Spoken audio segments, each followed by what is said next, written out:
dapat kerja, kumpul duit, ya kan? Oke. Dan ngumpul uang sekian baru nanti kita menikah. Nikah, ya. Ya, Oke. itu biasa. Mengikuti alur hidup Ngalur secara dulu umum aja ya. Lurus tapi aja. saya ingin kasih tantangan bagi generasi muda. Kalau mau jadi pemuda beda, Ya. kalau mungkin hari ini kita kuliah, Hmm. dikirimin orang tua duit kan, Iya. setiap bulan kan, kita dikasih uang kan setiap bulan kan, Iya. untuk biaya kuliah, biaya hidup. Mm-mm. Mau jadi generasi muda, kita balikkan keadaan. Kita yang mengirimkan uang Wah, setiap bulan Masya tua. Allah. Bahkan di saat masih kuliah.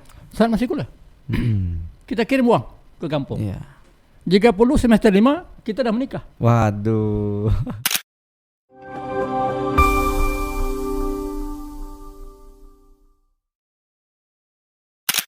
Oke, welcome to Gen Z Connect, a podcast from Gelora Riau. Hari ini kita ngebahas tentang fenomena anak muda, generasi Z ya, Gen Z yang saat ini mendominasi generasi di negeri ini, di bangsa ini. Ya seperti yang kita tahu, mereka suatu saat atau dari saat ini untuk nanti mereka akan menjadi pemimpin, bahkan menjadi harapan besar bangsa. Karena yang kita tahu Gen Z ini angkanya cukup banyak yang nantinya itu akan mengganti generasi sebelumnya gitu. Siapa lagi kalau bukan Gen Z yang mengganti generasi sebelumnya? Nggak mungkin langsung lompat ke Alpha gitu ya. Nah di sini kita sudah bersama bintang tamu kita, Bapak Iskandar selaku Ketua DPW Partai Gelora Provinsi Riau. Selamat datang Pak Iskandar. Selamat datang. Ya, nah karena di sini temanya Gen Z Connect, kita rasa lebih cocok kita panggil Bang Is aja ya. Siap. Oke, jadi gini Bang Mau Is. panggil bro juga boleh. Wah, Biar lebih mudah gitu oke ya. siap. Kayaknya Bang Is Bang manggil Is. saya bro aja deh. Oke, Nah, saya siap. manggil Bang. Oke.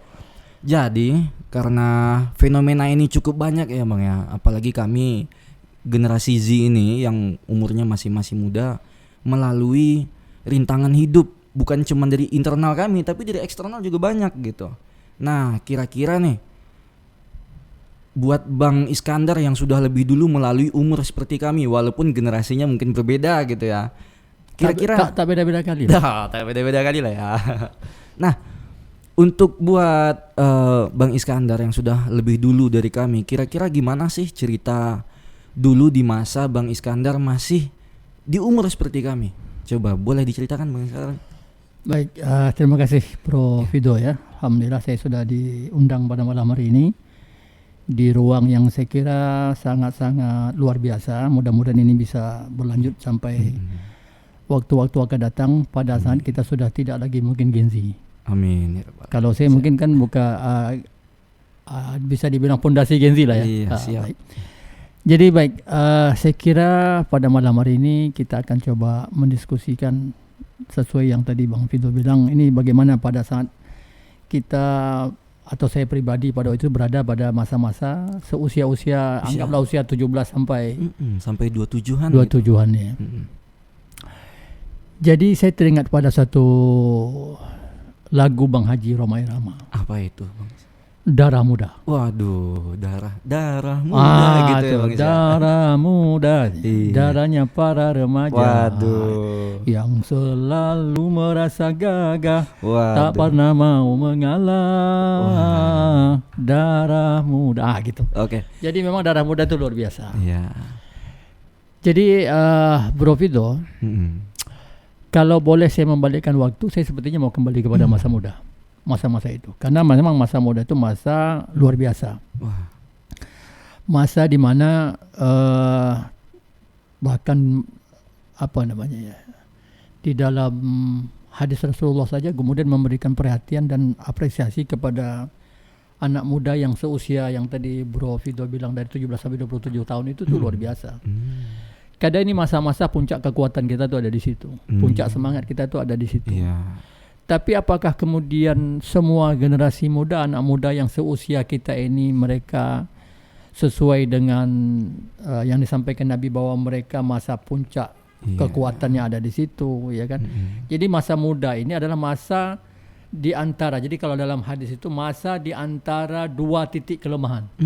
Apa itu Bang Is? Lemah pada saat kita terlahir ke dunia ini kan, kita masih bayi, kita masih lemah. Iya, kita masih lemah. Nah, nanti setelah masa muda ini kan ada masa tua. Oke. Itu masa lemah juga. Oh iya. Jadi kita nih sama anak muda itu dihimpit oleh dua masa atau dua situasi kelemahan. Iya. Dan kita berada pada puncak kekuatan. Nah, disinilah makanya kemudian ada banyak yang kemudian anak muda yang abai. Jadi kalau lagu Bang Haji, saya ini penggemar Bang Haji Rhoma Irama. Mudah-mudahan Bang Haji juga mendengarkan ini. Salam Bang Haji. Saya termasuk penggemar Bang Haji yang fanatik sebenarnya. Ada banyak lagu Bang Haji bisa kita nyanyikan nanti suatu saat. Iya. Termasuk yang lagu Kaulah Muda itu. Waduh, gimana itu, Pak? Saya nggak tahu Wah, nih. ini kayaknya perlu ada iringan musik ini. Nah, tak tahu, ini karena memang bukan generasinya Bro Vito, Oke, ini generasi kami. Jadi salah satu lirik lagu Bang Haji itu untuk Kaulah Muda, untuk anak muda ya, mungkin kalau hari ini kita sebut dengan Gen Z tadi ya. Bang Haji itu bilang gini, kalau masa muda selalu foya-foya, masa depan suram takkan bahagia. Gitu deh. Iya. Kalau masa muda selalu foya-foya, gitu deh. Iya. Masa depan susah takkan bisa jaya, gitu dia. Artinya masa produktif itu Jadi malah masa produktif ini boleh kita katakan ini situasi kekuatan di antara dua kelemahan. Oke. Tapi ini sangat-sangat tergantung bagaimana pemuda itu mengoptimalkan dan memaksimalkan modal yang dia punya. Mas Vito tahu enggak atau Bro Vito tahu tak apa modal utama kita sebenarnya? Kalau yang saya rasa dari diri saya sih semangatnya, fisiknya itu. Kalau dari Bang Is itu gimana? Jadi begini. Kalau kita melihat hari ini, coba aja dilihat bahwa setiap orang hari ini, mau tua, mau muda, mau anak kecil, mau orang tua renta, mau orang miskin, orang kaya, orang sukses, orang gagal, itu sebenarnya modal mereka sama Allah kasih. Apa itu, Bang Is? Waktu. Oh.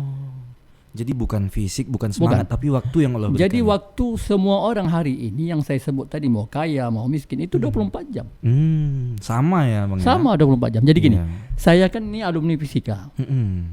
Jadi di fisika itu ada satu teori tentang densitas, tentang massa jenis. Jadi begini, Bro Vito bisa saya pinjamkan tutup botol itu enggak? Boleh. Saya kasih ilustrasi begini. Oke. Jadi ini saya anggap ada dua objek, ada dua benda. Dua benda ini, satu ini aluminium, satu besi. Satu besi. Ini saya tak tahu Bro Vito dulu fisikanya dapat nilai berapa? Wah, udah lama banget. Oh, udah lama banget. Oke. Jadi gini, kita pakai secara umum saja, kita pahami. Ini besi ukurannya sama. Ini kira-kira ukurannya berapa nih? Anggaplah 1 cm ya. Oke, volumenya dengan tebalnya segala macam kita anggap ini satu benda bulat. Volumenya sama. Oke. Ukurannya sama, volumenya sama. Tapi pertanyaannya, kalau ini besi, ini aluminium, walaupun ukurannya sama, yang lebih berat mana? Yang besi yang lebih berat. Pertanyaannya, kenapa besi lebih berat dari aluminium? Karena mungkin seperti yang Bapak bilang tadi, densitasnya. Oh, berarti mantap fisikanya. Wah, mantap. Iya, Alhamdulillah. karena kalau sudah jawabannya tentang densitas, atau karena saya dah kasih bocoran dari di awal ya. Ini boleh juga besok kita tanya nilai fisikanya berapa. Oke, jadi kenapa besi ini lebih berat? Dalam teori fisika ini disebut densitasnya lebih tinggi daripada aluminium. Densitas itu apa sih? Densitas itu, kalau bahasa lebih gampangnya begini, saya membawa bahasa yang umum lah, karena mungkin tak semua Gen Z hari ini belajar fisika. Densitas itu kepadatan. Kepadatan dari sebuah benda itu ya, Bang? Kepadatan dari sebuah partikel penyusun dari benda ini. Misalnya kepadatan itu begini. Kalau misalnya jaraknya begini, itu kan berarti tak begitu rapat. Nah, susunan partikel besi dengan aluminium itu, besi lebih rapat-rapat partikel. Partikel di dalam penyusun itu ya lebih rapat-rapat. Berarti jumlah partikelnya pasti lebih banyak. Jadi artinya apa? Saya mengilustrasikan bahwa Bro Vito, volume itu adalah waktu. Ukurannya sama. Jadi kalau hari ini kita melihat ada anak muda yang cukup produktif, berprestasi, sukses dia di masa mudanya. Iya kan? Padahal waktu dia dengan yang orang lain itu sama 24 jam. Sama-sama 24 jam. Tapi ini sama 24 jam itu berarti volumenya sama. Waktunya sama. Tapi apa yang membuat besi ini lebih berbobot apa? Isinya kan? Oh iya, isinya. Partikel penyusunnya lebih banyak. Nah, makanya pada hari ini kalau kita mau menjadi Gen Z lebih berbobot, lebih mantap, kira-kira 24 jam kita isi apa?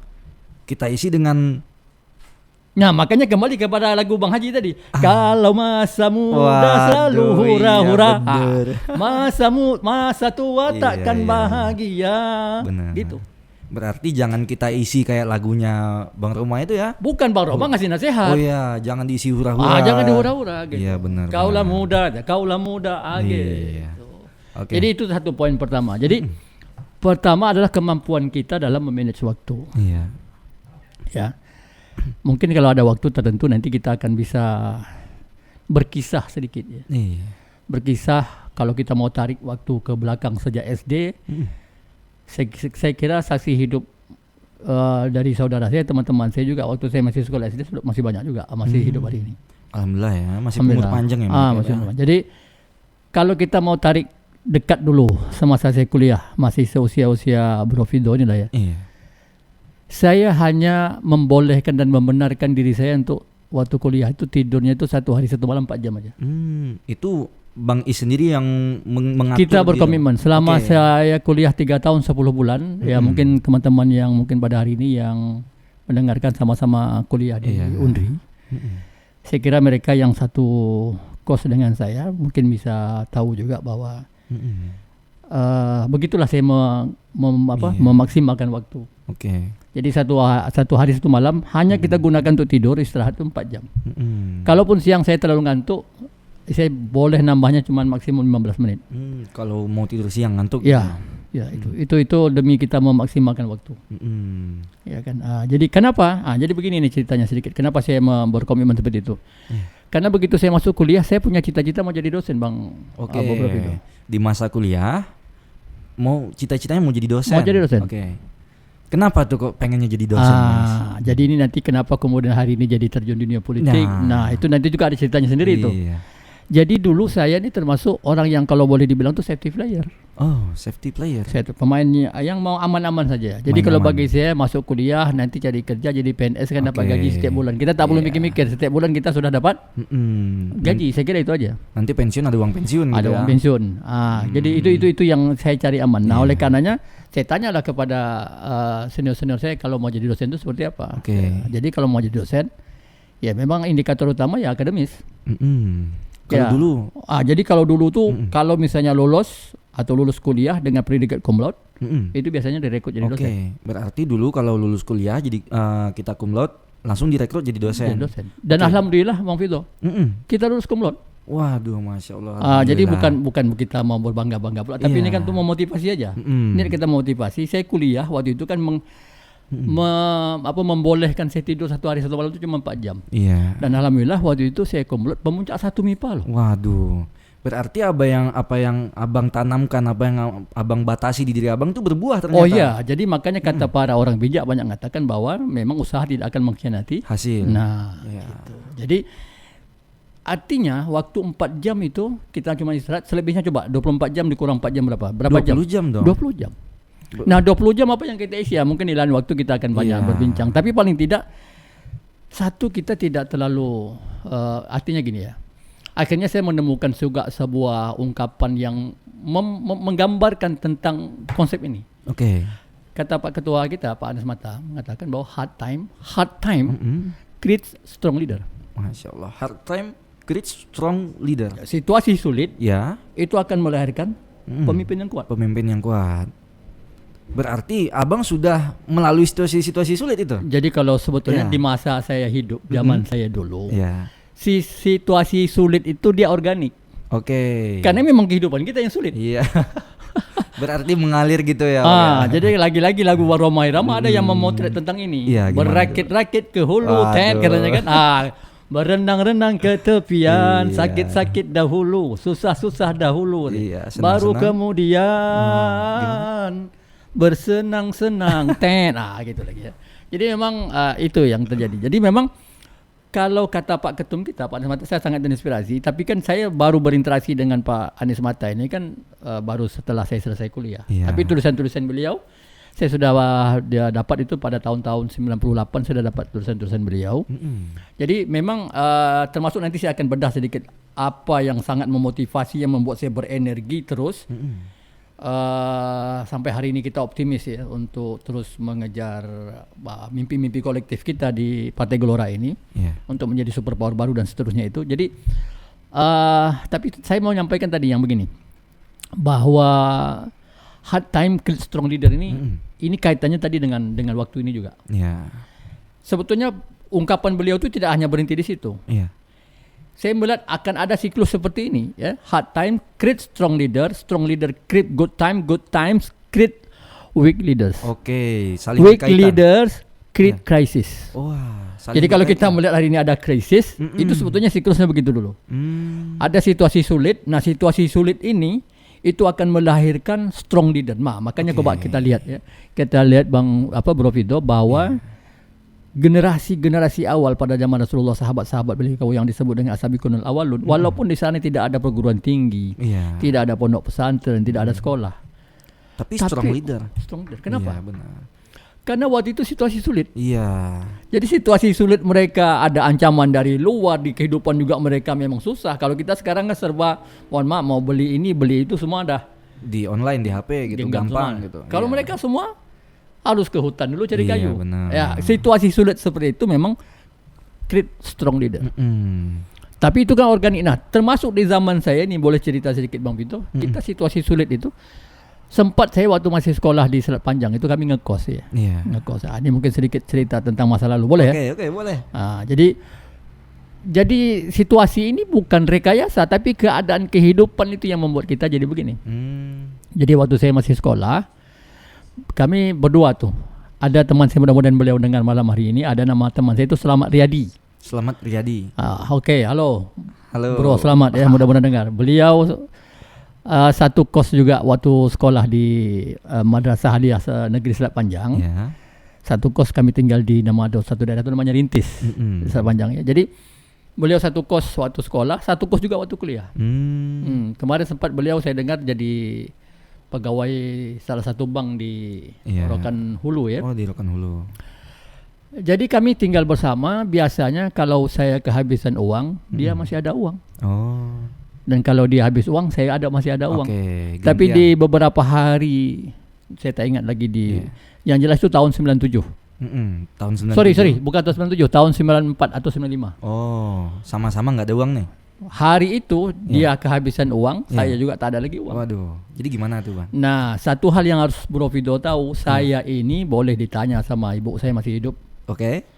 Saya sejak saya sekolah SD sampai saya hari ini, kalau hari ini dah lama, sampai kuliah lah ya. Itu saya tak pernah yang namanya minta uang. Masya Allah. Dari SD? Dari sekolah SD kelas 1 saya ingat betul, saya tak pernah minta uang jajan, uang apapun tak pernah. Kalau mau dikasih saya terima, tak dikasih saya diam. Itu hard time create strong leader itu. Saya tak tahu istilah itu waktu itu. Tapi saya termasuk anak, walaupun mungkin kalau bisa dibilang saya ini anak bungsu dan anak laki-laki sendiri loh dalam keluarga. Kakak saya ya tiga-tiganya perempuan semua. Dan saya laki-laki. Harusnya saya menjadi anak yang manja loh. Seharusnya. Tapi kalau bisa saya cerita sedikit, ibu saya itu orangnya memang strong gitu. Kalau bisa dibilang kalau dosen itu killer ya. Dosen killer. Jadi karena dulu kita tinggal di kampung. Saya cerita di kampung dulu ya, boleh? Boleh. Biar nanti tahu bahwa kita yang begini ini memang situasi hard time itu ternyata memang itu penting. Makanya anak-anak muda sekarang saya kira kalaupun nanti misalnya kehidupan mereka sudah bagus, orang tuanya sudah mapan, jangan terlalu terlena dengan seperti itu. Nggak dapat sisi hard time di hidup itu ya Bang? Tak dapat. Kalau kita dapat itu, kita harus membuat rekayasa macam mana hard time itu kita tetap dapat. Jadi begini, waktu saya masih belum sekolah, bapak saya waktu itu kan jadi TKI ilegal ke Malaysia. TKI ilegal ke Malaysia. Ya dulu mana ada cerita pakai paspor itu dia. Yang ada kan kita di Pulau Rangsang itu. Nih saya tinggal di Pulau Rangsang di Desa Gada Burapat ya. Kalau nanti Bro Fido mau ke sana, coba aja ke sana. Ya, jadi itu ibu saya ketika bapak saya jadi TKI, kemudian karena ilegal masuk. Tak ada paspor, tak ada apa, kita masukkan pakai nyebrang pakai pompong ya. Itu ditangkap polis Malaysia. Setelah sampai di tanah Malaysia tuh ditangkap sama polis Malaysia, dan itu berbulan-bulan bapak saya di penjara. Waduh. Jadi ibu saya jadi single parent. Apa istilahnya itu? Iya, single parent, Single single parent. mom gitu. Oh iya, single mom. Jadi dia yang akhirnya harus berusaha menafkahi kami, bekerja. Dan akhirnya apa? Saya ada 4 beradik, ada kakak saya, saya ada 3 orang. Dan semua kami oleh ibu saya itu diajak kerja. Saya umur waktu itu tuh belum sekolah tuh umur berapa tahun ya? 5 tahun ya. Oh iya, 5 tahun. 5 tahun saya diajak kerja kebun coba. Oh yes.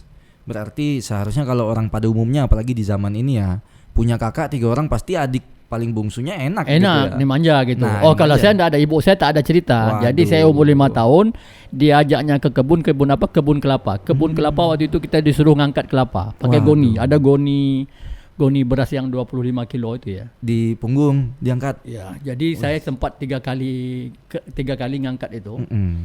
Kalau kebun di kampung dulu semaknya itu ada nama semaknya itu sendayan namanya. Iya, gimana Sendayan. itu? Itu tingginya mungkin Kepala gitu ya. lebih. Tinggi ya? Lebih. Nah, jadi kita memang kalau dalam kebun itu kita tak kelihatan lagi. Iya. Antara babi dengan kita tuh dah agak susah di detect gitu. Iya, takut nabrak aja. Jadi pada saat itu ketika kemudian kita berada di kebun itu, kan ibu saya tak mau tahu tuh. Kakak saya ada yang kakak saya nomor 2 namanya Amidawati. Iya. Sekarang beliau jadi warga negara di sana di Malaysia ya. Oh, iya. Itu disuruh sama ibu saya untuk manjat kelapa Perempuan. dan usia masih SD. Waduh. Usia masih SD, perempuan manjat kelapa. Ya, manjat kelapa. Masya Allah, ngeri sekali. Nah, kami yang lain itu kami kerja untuk ngangkut kelapa. Ngangkut kelapa. Nah, tapi pada saat itu kan ketika saya dah mulai capek dan orang kita umur 5 tahun diajak kerja Iya, gitu ya. benar. Saya bilang sama ibu saya kan untuk ya saya tak sanggup lagi. Akhirnya ibu saya bilang gini, kau tak mau kerja, mau nak jadi apa? Kau anak jantan, kau anak laki-laki. Iya benar. Kerja. Saya bilang, dah lah, kalau kata ibu saya begini, kalau tak mau kerja di kebun, jadi anak perempuan masak rumah. Masak lah saya bilang. Nah, ini ada episod tersendiri tentang cerita masak ini, ya itu nanti aja. Tapi kita kembali kepada fokus tentang hard time waktu saya masih sekolah. Iya. Yang tadi di hari di mana kami sama-sama tak ada uang. Itu Mas Fido tahu apa yang kami makan dalam beberapa hari. 3 hari, 3 malam kami makan ini. Mudah-mudahan masih didengar sama teman saya ini. Iya. Saksi hidupnya ada. Oke. Tadi masalah Mak Riyadi ya. Mudah-mudahan beliau dengar di Rokan Hulu. Nanti kita mention aja dia atau gimana gitu biar dia dengar ini cerita. Mas Selamat Riyadi ya. Ya, Selamat Riyadi. Jadi hari itu kami tak ada uang. Kami coba searching di sekitar. Kira-kira pohon apa yang bisa kami garap ini. Yang ada itu adalah daun ubi gajah. Pernah tahu daun ubi gajah? Oke, pernah tahu. Saya tahu di kampung daun ubi ini, pucuk ubi ini atau daun ubi ini tidak dimakan. Iya, nggak boleh katanya. Beracun. Ya benar. Yang kami makan itu daun ubi yang memang betul-betul bisa dimakan. Iya. Nah, dia cuma nampak itu akhirnya dipetik sama daun ubi itu, dimasuk dalam panci, direbus, kasih garam sedikit. Lah, terus gimana itu, Bang? Ya, direbus. Nah, ketika dah selesai masak, dibilang makan. Saya nunggu 5 menit. Kalau dia tak mabuk, berarti boleh dimakan. Temennya duluan yang makan ya, Bang. Dulu. Saya suruh dia makan dulu, baru nanti saya ikut makan. Iya. Nah, alhamdulillah. Saya tengok 5 menit, saya bilang pusing tak kepala? Enggak. Baru saya makan. Dan itu 3 hari, Mas Bro. Itu safety player tadi ya, Pak, ya, Pak Aman ya, Pak. Ya, jadi 3 hari kami makan daun ubi itu. Nah, bapak saya datang baru di hari keempat. Oke. Datang dari keempat karena waktu itu bawa pompong, bawa kelapa gitu kan. Di kampung itu kan kita punya pompong, beli kelapa dengan warga, dijual di Selat Panjang. Oke. Bapak saya itu kerjanya. Jadi di hari keempat itu bapak saya datang, dia nanya, ada duit? Ada. Pada kita ada 3 hari 3 malam nih. Udah kayak gini. Buat makan. Namun untuk bilang tak ada duit itu tak. Buat bilang enggak ada gitu. Nggak ada. Menahan ya, Pak. Menahan. Pokoknya kalau dikasih kita ambil. Tak ada bilang Pak minta duit tak, apalagi gitu enggak saya lakukan. Nah, jadi situasi-situasi sulit yang seperti ini kita sudah mengalami, bagaimana susah makan. Di waktu kuliah juga kita mengalami hal yang sama. Ini ada lagi ceritanya kan, bagaimana kita kuliah akhirnya tak ada lagi uang, tak ada lagi makanan. Yang ujung-ujungnya kita meramban sayur kangkung di dalam parit itu juga pernah kita lakukan tuh. Nanti kalau bagi teman-teman yang kuliah di Unri, ada Musola Arafah namanya. Di depan Musola Arafah itu di sampingnya itu ada kos cewek tuh. Nah, di situ ada kangkung yang tumbuh. Ya, ada kangkung yang tumbuh di sana. dalam parit itu, itulah yang kita Oke. ramban tengah malam. Itu garapan bersejarah. Nah, itu sudah macam gitu kita. Jadi sebetulnya ada cerita yang lebih seru, tapi saya kira ini cerita umum aja. Mungkin kalau nanti mau memotret bagaimana cerita-cerita yang mungkin agak lebih spesifik, saya kira gitu. Tapi setidaknya saya ingin mengatakan bahwa bagi anak muda ya, saya ingin berpesan kepada seluruh anak muda. Jadi jadikan masa muda ini adalah waktu untuk menempa diri. Oke, jadi kan masa muda buat menempa diri. Buat menempa diri. Jadi karena kita masih punya tenaga, kalau kata Bang Haji Roma ini kan, kita ini kan punya, kaulah muda itu kau punya tenaga katanya. Iya. Kau punya kreasi, kau punya prestasi. Iya, benar. Ukirlah sebanyak-banyaknya. Oke. Nah, oleh karenanya bagi kita pun hari ini, karena kita tahu anak muda ini memang butuh menempa diri. Ya mungkin Bang Fido kan sudah tahu, Bro Fido kan, kalau kita di Gelora Riau kan bikin ada Gelora Akademi yang akan kita launching ya. Akan kita launching. Gelora Akademi yang kita launching, nanti suatu saat kita akan diskusi tentang Gelora Akademi ini apa sih sebenarnya programnya. Tapi lebih kepada ingin memastikan kita ini generasi besi bukan generasi aluminium. Oke, kita generasi besi yang densitasnya padat. Ya, bukan generasi aluminium yang ringan ya. Ya benar. Tapi kita adalah generasi besi. Ya, densitasnya cukup luar biasa, dan kita akhirnya menjadi orang-orang yang memang di sini kalau kita bicara begini, saya selalu mengilustrasikan kalau kita mau betul-betul menjadi generasi yang, saya kira generasi yang besi, generasi yang kokoh, generasi yang betul-betul unggul. Ilustrasinya mungkin saya sampaikan kepada teman-teman Gen Z ya. Saya selalu memberikan ilustrasi tentang roti canai. Roti canai. Gimana itu, Bang Fido pernah nengok roti canai, tahu ya? Pernah. Pernah. Tapi saya izin minum kopi dulu ya. Oh ya, boleh lanjut, Pak. Saya juga ini kalau udah cakap udah bicara tentang roti canai kayaknya udah mulai ngopi kayaknya. Iya. Alhamdulillah. Jadi begini. Roti canai, cara membuat roti canai coba kita lihat. Roti canai itu cara membuatnya kan tepung itu kan diaduk-aduk. Iya, benar. Sampai kemudian dalam bentuk yang sudah lenyet-lenyet gitu ya. Iya. Apalah istilahnya. Saya orang Melayu, mohon maaf tak ada bahasa lain yang saya bisa pakai, bahasa lenyet-lenyet ya. Jadi itu sampai kan roti canai itu kan harus diempas. Iya, dihempas. Dihempas kayak baju gitu ya. Adonan tadi ya, Bang ya. Adonan tadi dihempas. Pertanyaan saya, kalau seandainya tak dihempas gitu jadi roti canai enggak? Wah, kayaknya enggak sih. Itu yang pertama. Jadi pertama harus siap dihempas. Oke. Generasi muda harus siap dihempas. Benar. Oke. Nah, hempas ini tergantung. Iya. Kalau zaman Rasulullah, hempasan-hempasan itu dia organik. Oke. Dia keadaan yang memang membuat mereka harus dihempas. Iya. Tapi kalau hari ini generasi Gen Z hari ini, saya kira kalau tidak ada organik yang membuat mereka bisa dihempas begitu, ini harus kita rekayasa, harus kita bentuk. Iya, benar. Harus kita simulasikan. Harus kita buat di kehidupan mereka. Iya, makanya nanti kita akan menyiapkan sesuatu yang nanti membuat mereka terhempas. Iya. Ya. Nah, begitu dihempas, terus dipanggang. Oke. Panas dibakar. Panas. Sampai dia bunyi kletek-kletek gitu. Panas itu. Nah, jadi memang siap-siaplah untuk dipanggang juga. Iya, benar. Ya, panggang gitu. Nah, begitu dipanggang baru diangkat. Jadi roti Jadilah roti canai. Enak dilihat, enak dimakan gitu ya. Iya, benar. Jadi kalau kita mau jadi generasi yang enak dilihat sama orang, yang artinya memberikan manfaat. Roti canai itu kalau udah masak kan memberikan manfaat untuk menyehatkan orang, mengenyangkan orang. Iya, kan? benar. Kita harus siap seperti itu. Karena kalau ada satu proses saja yang kita lewati di situ. Iya, kita nggak jadi roti canai, nggak jadi orang yang seperti roti canai itu. Nggak jadi. Ya, benar sekali, Pak. Jadi begitu, Bang Bro. Apa lagi kira-kira mau kita Oke. Jadi saya sudah mendengar banyak sekali cerita di masa mudanya Bang Is nih. Dari masa muda, masa kuliah. Dari masa muda, masa kuliah. Sampai mengambil daun ubi gajah, nyuruh temennya makan duluan, jadi safety play gitu. Nah, saya lihat dari sekian banyak cerita Bang Is, tapi Gen Z saat ini kayaknya belum melewati, bahkan umurnya sudah 25-an belum tentu melewati yang seperti itu. Makanya seperti Abang bilang tadi, secara organik ya, kehidupan itu sendiri yang datang ke kita yang seperti itu.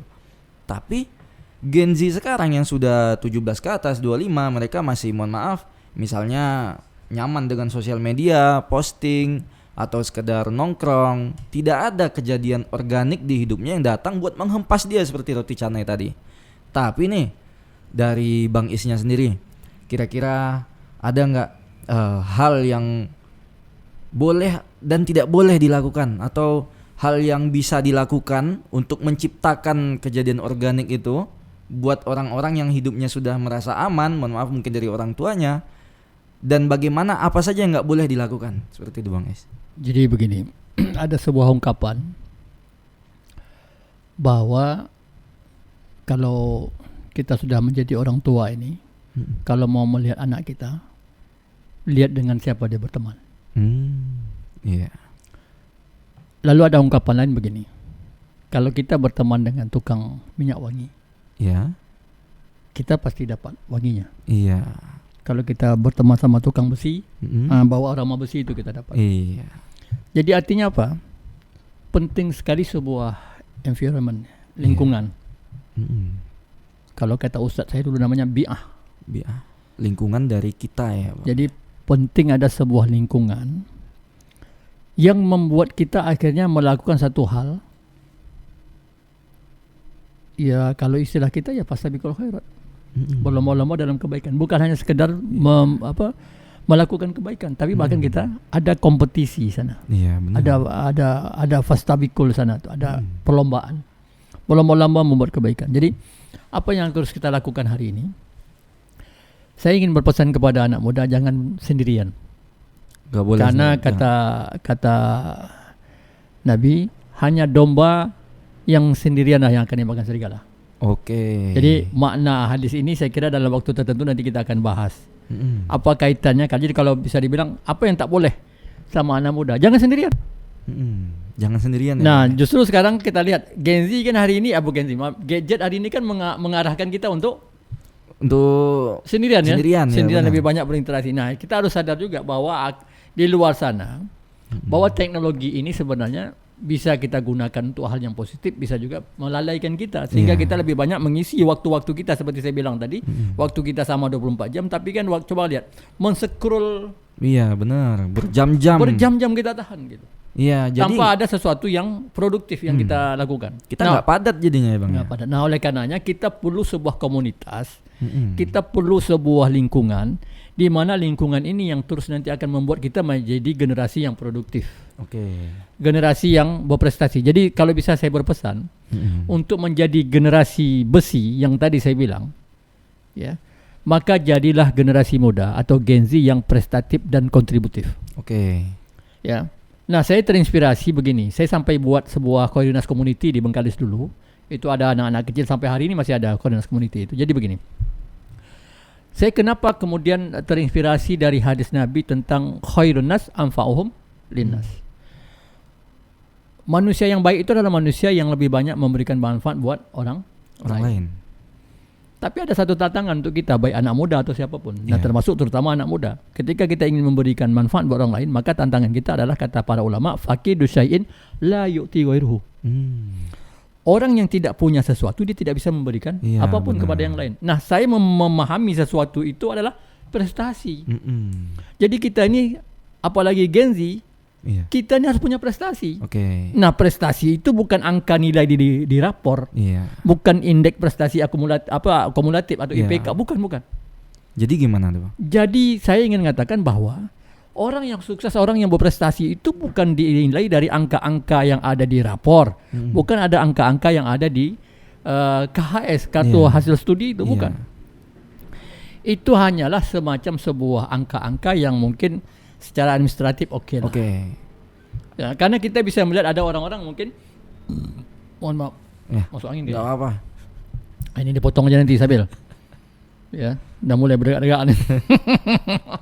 Jadi ada orang yang saya katakan secara akademiknya biasa-biasa saja, tapi prestasinya di bidang sosial, di bidang ekonomi, coba lihat aja pada hari ini saya katakan. Rata-rata yang menjadi pengusaha sukses itu coba tengok nilai akademiknya. Berarti bukan berpatok di nilai akademik. Jadi sekarang begini, kalau kita bicara tentang berprestasi, saya mohon maaf, saya sangat menghormati semua bidang kerja orang. Mohon maaf, tukang sapu WC, tukang bersih WC, tukang sapu sampah di jalan, itu saya kira semua memberikan manfaat untuk orang. Kalau tak ada yang tukang sapu di jalan, tukang bersih-bersih sampah di jalan, nanti jalan kita akan kotor. Iya kan? Gimana kota ini mau bersih? Bagaimana kota bersih? Artinya tinggal pertanyaannya adalah kita mau berprestasi dan berkontribusi di bidang itu kah sebagai anak muda, atau kita mau berprestasi yang lebih besar lagi? Iya, benar. Nah, makanya kata kuncinya adalah, kalau saya ingin berpesan kepada anak muda, kalau kita mau berkontribusi, memberikan manfaat, maka pertama pastikan kita mau berprestasi di bidang apa. Nah, lagi-lagi bahwa prestasi ini itu yang akan dibuat oleh Gelora Academy untuk bagaimana meng-create generasi-generasi yang berprestasi. Dan langsung disiapkan panggung-panggung mereka untuk berkontribusi. Gitu. Udah nahan. Oke, lanjut. Saya boleh batuk. Jadi kalau bisa dibilang, pertama yang pesan saya tadi bahwa ini kita harus ada sebuah komunitas. Dan komunitas kita, mohon maaf, jangan hanya sebatas komunitas yang hanya kumpul-kumpul. Tapi pastikan bahwa komunitas kita ini melahirkan kontribusi. Itu yang pertama. Tapi ketika kita mau berkontribusi, pasti harus ada prestasi. Kalau di komunitas itu tidak mengarahkan kita untuk dua hal ini, maka saya kira kita perlu mempertimbangkan untuk berada di komunitas itu.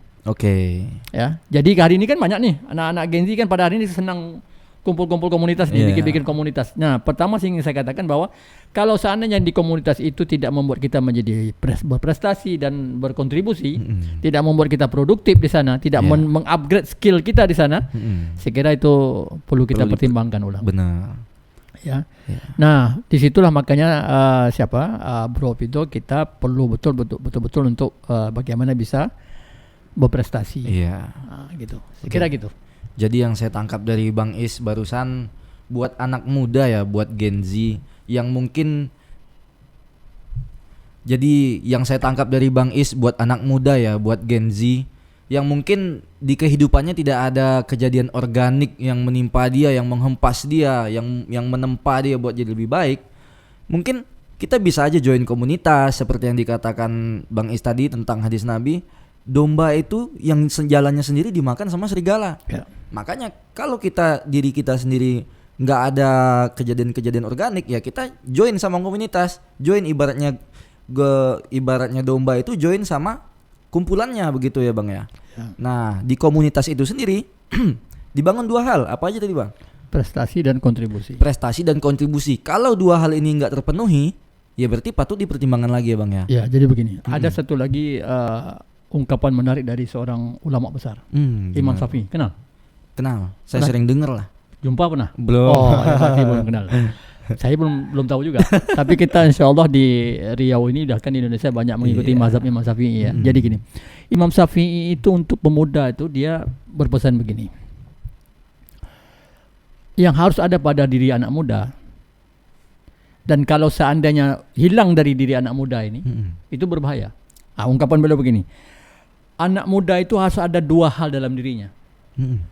Ilmu dan kontribusi. Oke. Ilmu dan kontribusi. Jika kedua-duanya atau salah satunya ini tak ada pada diri anak muda, maka kata Imam Syafi'i, takbirkan kepadanya itu sebanyak 4 kali. Kalau gimana tadi? Kalau seorang anak muda itu dikatakan dia anak muda, dia harus punya ilmu dan kontribusi. Oke. Kalau tak ada salah satu apalagi keduanya, maka kepada anak muda itu takbirkan sebanyak 4 kali. Itu takbir 4 kali itu bukan begini ya. Takbir Allahu Akbar, bukan begitu. Maksudnya takbir 4 kali, coba solat apa yang ada takbir 4 kali? Solat takbir 4 kali. Solat jenazah kan? Itu artinya apa? Itu artinya anak muda kalau sudah tidak lagi peduli dengan ilmu, tidak lagi peduli dengan kontribusinya apa. Aku ini mau berkontribusi di tengah kehidupan masyarakat Riau, di tengah masyarakat Bengkalis, Dumai, Siak. Dia tak berpikir tentang kontribusi, hanya berpikir tentang dirinya. Dia cuma berpikir tentang aku nanti kalau sudah dapat pekerjaan, tentang dirinya, anaknya. Hanya berpikir tentang itu. Tak ada berpikir tentang kontribusi, apa yang mau dikontribusikan untuk orang lain, untuk masyarakat yang lebih luas. Maka kata Imam Syafi'i, kepadanya takbir 4 kali. Itu artinya apa? Itu artinya dia disamakan seperti mayat. Selesai, nggak ada kontribusi, ngapain gitu ya? Ilmu tak ada. Iya benar. Ilmu mohon maaf, hanya nilai yang ada di atas kertas. Iya, seperti yang mau bilang tadi, di akademik aja kan. Kontribusi juga nggak ada. Nggak ada. Ya buat apa dia hidup gitu, bahasa kasarnya. Makanya kalau pemuda mau menjadi pemuda yang besi tadi, saya katakan pemuda yang besi, bukan pemuda aluminium. Ya prestasinya. Jadi artinya apa? Ini yang mungkin saya mau sampaikan terakhir. Artinya apa? Kita harus menjadikan setiap satuan waktu kita adalah satuan prestasi. Oke. Satuan waktu itu begini. Waktu kalau kita tarik ada tahun, 1 tahun. Ya. Kita pendek lagi jadi Bulan. itu satuan bulan namanya. Ya. Bulan ini dipecah-pecah lagi oleh satuan waktu namanya Minggu. minggu ini dipecah-pecah lagi oleh satuan waktu namanya Hari. hari, dipecah-pecah lagi jadi Jam. jam, dipecah-pecah jadi Jadi menit. menit, dipecah-pecah Jadi detik. detik, dipecah-pecah apa? Jadi milidetik. Pastikan setiap satuan waktu kita ini Jadi adalah satuan prestasi. prestasi, Masya Allah. Dan jadikan setiap satuan waktu kita ini adalah satuan Kontribusi. Jadi pastikan setiap waktu kita adalah. Nah, kalau dalam ilmu fisika, memecah yang besar menjadi yang kecil-kecil itu namanya diferensial. Jadi selama ini kan Bro Fido kan belajar ada integral, ada diferensial kan. Tapi gunanya untuk apa? Ini dia. Nanti kita akan cerita bagaimana persamaan diferensial integral ini bisa kita pakai dalam konteks generasi muda nanti insyaallah. Iya, siap. Jadi kata kuncinya tadi adalah memastikan setiap satuan waktu kita Prestasi. adalah satuan prestasi dan satuan kontribusi. Oke. Nah, oleh karenanya di sinilah maka Gen Z harus menempa diri, memastikan dirinya berprestasi. Kalau gitu bicara tentang berprestasi, kita harus menempa diri kita dengan ilmu. Nah, tentu hari ini ilmu ini terlalu banyak, terlalu luas. Iya. Ilmu apa yang mau kita hari ini lebih banyak? Kalau kita orang Malaysia, ilmu yang harus kita kongsikan nih. Ilmu-ilmu yang relevan. Iya. Relevan. Relevan dengan zamannya. Dengan zamannya ya, Pak. Skill pun hari ini kita harus mencari skill-skill yang relevan dengan Zamannya, benar. Jadi begini. Mungkin dalam waktu tertentu nanti kita sambung podcast itu di waktu akan datang. Tapi paling tidak saya mau ngasih sedikit clue-cluenya lah ya. Atau apa istilahnya itu? Ya, clue. Kisi-kisinya lah. Kisi-kisinya. Kisi-kisi jadi begini. Ada satu kaidah atau hukum yang menjadi sunatullah. Bahwa apapun hari ini yang tidak relevan dengan zamannya, maka dia akan tinggal. Oke. Jadi kalau zamannya udah nggak zaman lagi ya, buat apa lagi dipakai gitu. Termasuk ya, ilmu. Oke, bahkan termasuk ilmu. Termasuk skill. Skill. Nah, ya, makanya di Gelora Academy yang dibangun oleh Gen Z kan ada Bro Fido di situ. Ini kita akan menyiapkan sebenarnya skill-skill bagi anak Gen Z, anak-anak muda hari ini yang relevan, yang betul-betul dibutuhkan mereka di zaman menghadapi saat ini. tantangan zaman hari ini. Benar. Zaman saat ini dan jangka panjang. Jangka panjang gitu. Jadi karena kalau seandainya tidak relevan, saya contohkan begini. Iya. Bro Fido dulu mungkin pernah berjumpa tak dengan wartel, warung telepon? Belum pernah. Belum pernah nelpon pakai di wartel itu belum kan ya? Belum pernah. Zaman saya kuliah, itu wartel itu kita ngantri, Pak. Oke.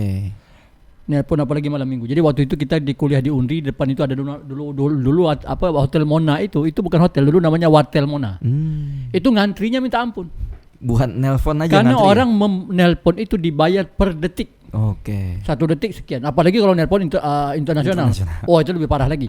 Kalau nelpon internasional, misalnya nelpon keluarga ke Malaysia, itu tak usah pakai assalamualaikum. Wah. Karena kalau pakai assalamualaikum itu udah dihitung tuh berapa duitnya tuh. Langsung aja to the point. Keluarga meninggal, ada langsung gitu aja. Wah. Namanya siapa? Itu kasih tahu gitu aja. Singkat-singkat. Singkat-singkat. Kenapa? Nah, itu begitu orang buka wartel begitu banyak. Kenapa? Ini bisnis yang cukup profit, yang benar. Cukup cuan juga. Iya. Tapi pertanyaannya adalah di tengah kehidupan kita zaman hari ini, kira-kira kalau kita buka wartel laku keras nggak ya? Wah, kayaknya jangankan laku keras, laku aja enggak lah. Nah, itu dia. Nah, inilah tantangan bagi generasi Z hari ini. Skill kita, pertanyaannya adalah ilmu yang kita dapat dari dunia pendidikan formal itu kira-kira relevan tak?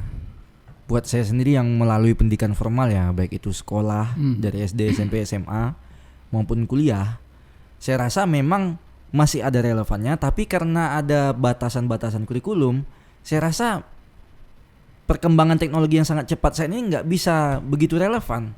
Nah, terus. Nah, makanya di Gelora Gen Z Academy ini kita ciptakan ya Bang ya, suasana yang relevan, ilmu dan skill yang relevan dengan zaman ini dan yang jangka panjang nanti. Ya. Nah, saya bukan mengatakan bahwa dunia pendidikan hari ini mulai tak relevan lagi dengan kondisi zaman, bukan begitu maksud saya.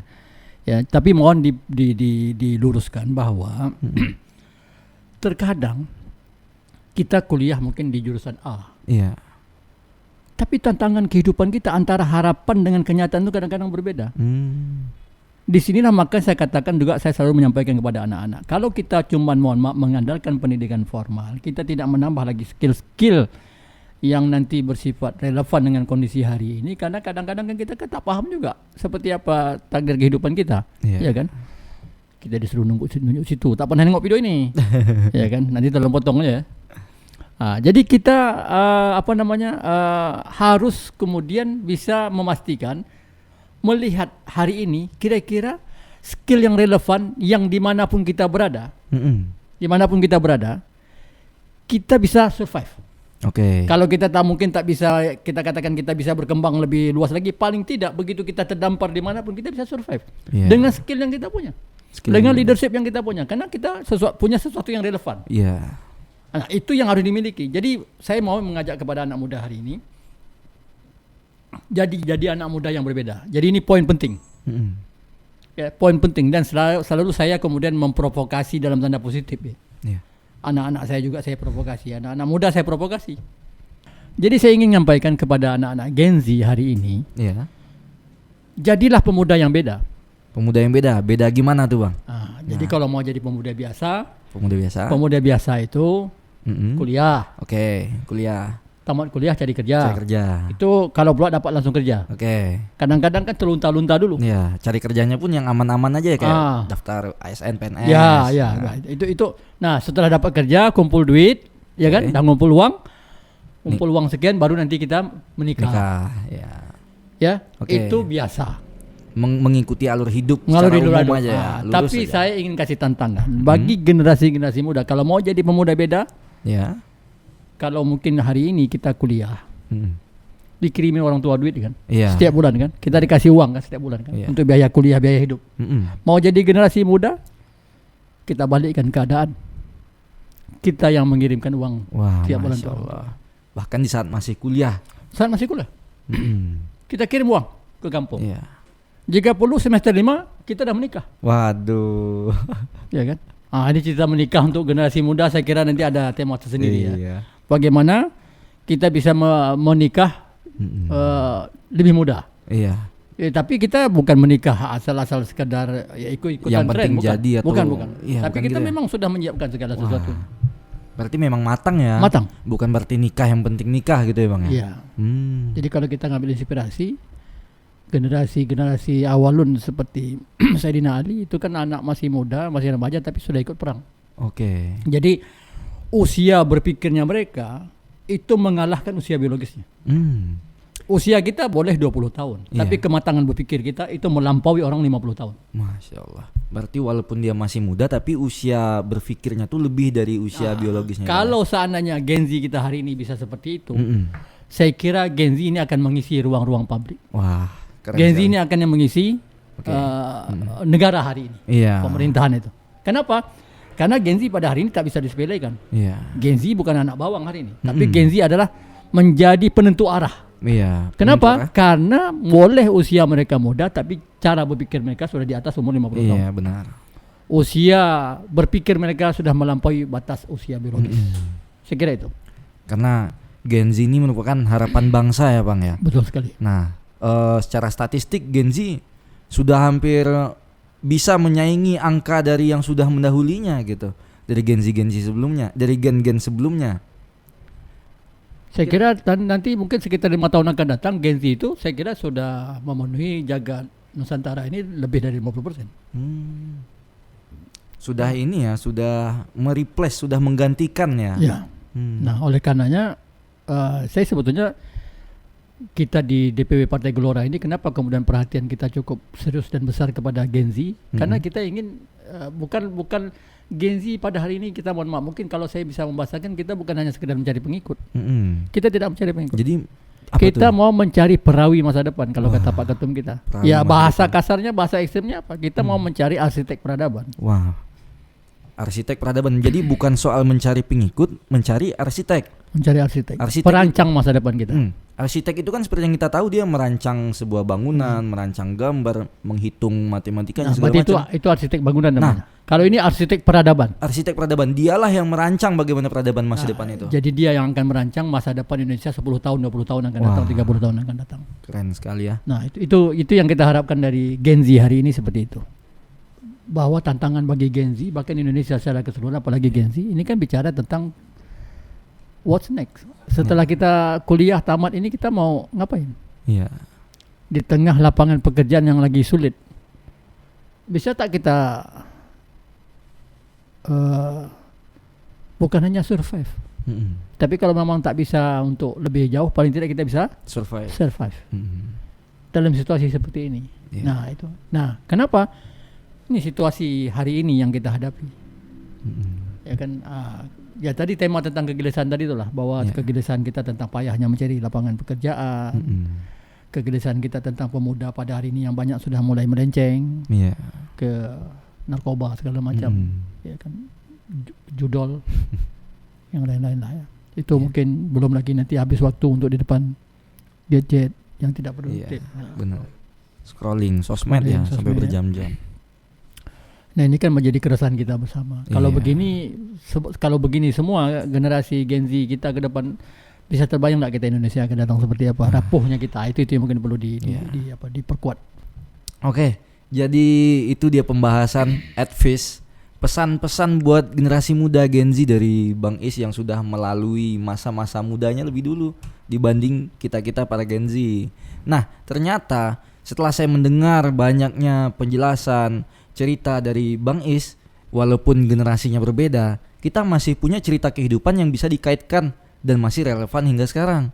Nah, tapi tentunya Gen Z saat ini banyak melewati masa-masa sulit ya. Kegelisahan kita sama. Misalnya kayak Gen Z itu masih bingung terhadap masa depannya. Yang Bang Is umur 23 udah bisa nikah, masa Gen Z masih kebingungan buat masa depannya gitu. Nah, kegelisahan kita juga sama. Kita scroll sosmed berjam-jam setiap hari, kita terlalu terlena. Sedangkan kehidupan kita masih rapuh, kita bukan seperti besi yang sudah padat. Waduh. Oke, jadi dari Bang Is nih, kira-kira apa closing statement, apa pesan-pesan buat Gen Z saat ini?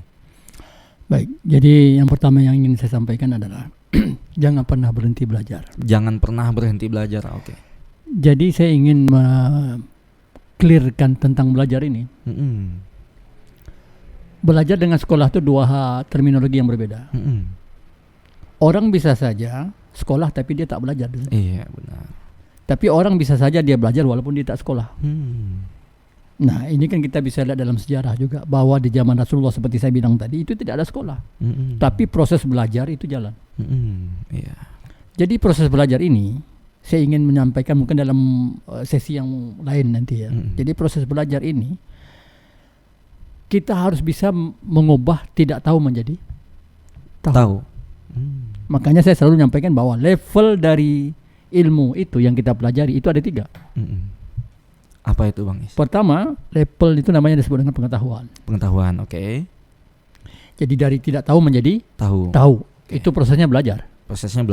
Nah, hari ini kan sumber belajar bisa banyak.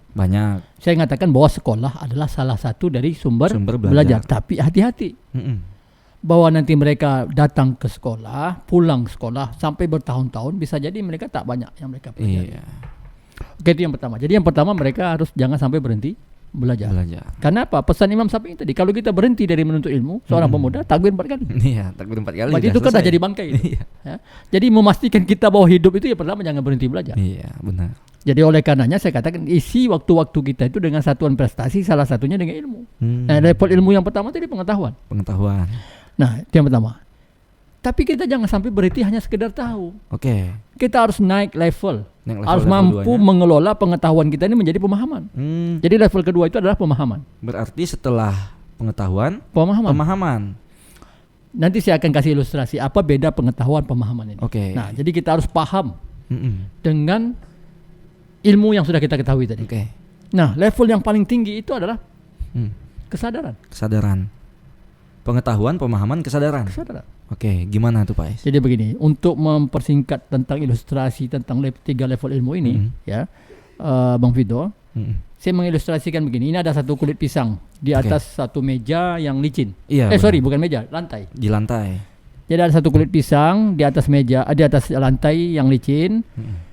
orang yang punya pengetahuan, dia menyikapi kulit pisang ini, dia cuma tahu di situ ada kulit pisang. Oke, itu level 1 pengetahuan. Dia di sini ada kulit pisang di atas lantai keramik. Oke. Itu pengetahuan. Dia tahu. Ya. Tapi orang yang punya pemahaman, dia tahu di sini ada kulit pisang dan di atas suatu lantai. Kalau nanti ini terinjak sama anak kecil, bayi, ini bisa jadi kepleset anaknya. Jatuh. Kalau jatuhnya nanti posisinya bagus tak apa-apa. Tapi kalau jatuh terbentur kepalanya yang belakang-belakang, ini kan bisa geger otak juga. Itu orang punya pemahaman. Bahwa ada bahaya di sini. Dia paham bahwa sini ada bahaya. Tapi orang yang sadar, dia langsung action, dia langsung ambil kulit pisang, dibuang. Oke. Berarti level tertinggi kesadaran. Orang bisa jadi tahu, pengetahuan itu level 1, tapi enggak ada. Bisa jadi dia tak paham. Ada level 2 pemahaman, tapi tidak sadar buat mengambil tindakan. Saya contohkan begini. Iya. Kalau ditanya tentang hukum sholat apa? Ya, gimana? Orang pasti jawab secara pengetahuan hukum sholat itu. Kalau ditanya nanti hukum sholat A, wajib, B, sunnah. Poin-poinnya ya, Pak. Pasti semua jawabannya wajib. Tapi berapa banyak orang yang sadar untuk tidak meninggalkan sholat? Ya benar. Nah begitu. Mereka tahu, tapi punya kesadarannya belum tentu gitu ya, Bang. Ya, sama. Nanti orang punya ilmu banyak, tapi sadar tak bahwa ilmu dia itu nanti akan diminta pertanggungjawaban. Sudah berapa banyak ilmu dia itu bisa dimanfaatkan sama orang. Makanya itu ada doa kita, Allahumma inni as'aluka ilman nafi'an. Minta ilmu yang karena ilmu yang tak bermanfaat nanti itu akan dimintai pertanggungjawaban. Bahaya. Nah, oleh karenanya kita pada hari ini ketika kita mau belajar, pastikan ilmu yang bermanfaat itulah yang disebut dengan kontribusi. Nah, itu dia. Nah, itu yang pertama pesan saya. Jangan berhenti belajar. Untuk apa? Belajar ini sampai kita tahu, kita paham dan kita sadar. Nah, sadar kita inilah yang mendorong kita punya apa yang disebut dengan ruhul mas'uliyah. Rasa tanggung jawab. Sebagai apa? Sebagai anak bangsa. Hari ini saya bukan hanya sebagai seorang Iskandar. Nah, saya hari ini telah memutuskan diri saya untuk saya berkontribusi di negeri yang kita cintai ini melalui jalur politik. Saya ingin berkontribusi, mendalami ilmu saya tentang politik. Tapi saya bukan jurusan ilmu politik. Dan banyak orang yang bergerak di bidang politik, termasuk Pak Anas Mata, kuliahnya bukan di politik. Bukan di bidang politik ya. Tapi kesadarannya lah yang membuat dia bahwa instrumen untuk bisa mengubah dan membawa arah yang jelas negara ini melalui jalur politik. Karena ada kesadaran level tertinggi. Jadi kalau seandainya tidak ada kesadaran, kita kira hari ini untuk ngapain kita menghabis waktu di politik ini? Benar. Mungkin orang menganggap jabatan itu adalah toksin seperti yang disampaikan oleh Pak Anas Mata. Dan oleh karena itulah kenapa kata Pak Ketum kita Pak Anas Mata, kita tidak mengawali pendirian partai kita dengan pertanyaan bagaimana kita menang pemilu, tapi bagaimana kita mengelola kemenangan. Itu dua pertanyaan yang berbeda. Benar. Itu nanti ada penjelasannya. Jadi yang pertama jangan berhenti belajar, yang kedua jangan berhenti berkontribusi. Yang pertama jangan berhenti belajar, yang kedua jangan berhenti berkontribusi. Nah, makanya untuk berkontribusi kita butuh wadah. Karena tak bisa kita sendiri. Kita berkontribusi itu mesti bersama-sama. Wadahnya adalah Gen Z Gelora Academy. Saya kira itu menjadi salah satu di antara sekian banyak wadah. Kita tidak mengatakan bahwa ini satu-satunya wadah, tapi paling tidak Gelora Academy itu kita buat dalam rangka menyiapkan wadah untuk bagaimana kita berprestasi dan bagaimana kita berkontribusi. Saya kira begitu, Bang Fido. Itulah dia advice dari Bang Iskandar yang sangat membuka mata saya, seorang Gen Z yang saat ini berdiri di hadapan kalian semua. Ternyata cerita dari Bang Iskandar membuka mata kita bahwasanya kita bukan jadi pemuda biasa seharusnya. Bukan jadi pemuda yang scroll sosmed, scroll TikTok, scroll IG. Nanti tamat kuliah, kerja nikah. Waduh, biasa banget ya Bang Iskandar ya. Jadi sebetulnya begini, saya tidak juga melarang mereka untuk scroll. Tapi pastikan setiap scroll itu ada dapat ilmunya. Berarti bukan cuma scroll biasa. Ya, bukan scroll biasa. Jadi belajar itu bisa setiap saat. Apapun yang kita lihat, kita bisa mendapatkan pelajaran dari sana.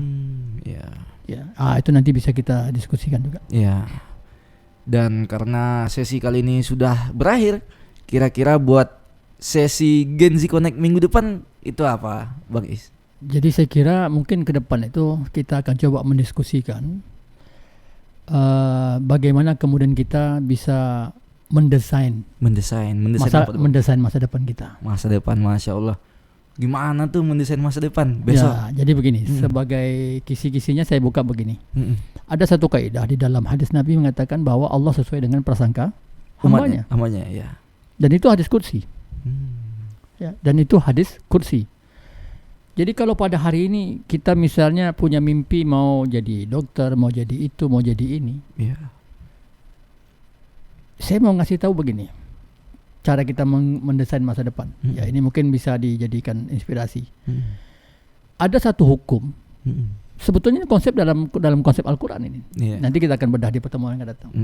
Ada satu hukum namanya hukum kausalitas. Gimana tuh, Bang? Jadi saya ada hukum kausalitas, hukum sebab akibat. Jadi hukum sebab akibat tuh ini saya contohkan gini. Saya tepuk tangannya. Saya tanya sama Bro Vido, itu bunyi tek itu kira-kira itu akibat atau sebab? Bunyi itu akibat. Penyebabnya apa? Penyebabnya ditepuk tangannya. Tangannya ditepuk. Ya. Begitu tangan ditepuk dengan cara yang benar begini, kira-kira ada tak orang bertepuk bunyinya tak keluar? Kalau caranya benar enggak ada lah. Gitu. Ya. Jadi sebetulnya sukses dan gagal itu hanyalah akibat. Jadi orang tak mungkin gagal. Iya, benar. Kalau yang dia penuhi itu adalah sebab-sebab sukses. Wah. Sangat menarik sekali nih. Jadi kita tinggal tunaikan sebabnya. Ya. Akibatnya akan lahir. Wah. Cuman masalahnya hari ini sebab-sebabnya itu yang mungkin tak banyak orang yang tahu. Saya tantang Gen Z untuk yang pertemuan akan datang, kita akan diskusikan tentang bagaimana sebab-sebab untuk menjadi generasi yang sukses. Sesuai dengan apa yang menjadi impian dan harapannya masing-masing. Saya kira itu. Baik. See you again. Kita akan mendesain masa depan oleh Bang Iskandar lagi di minggu depan. See you Gen Z Connect.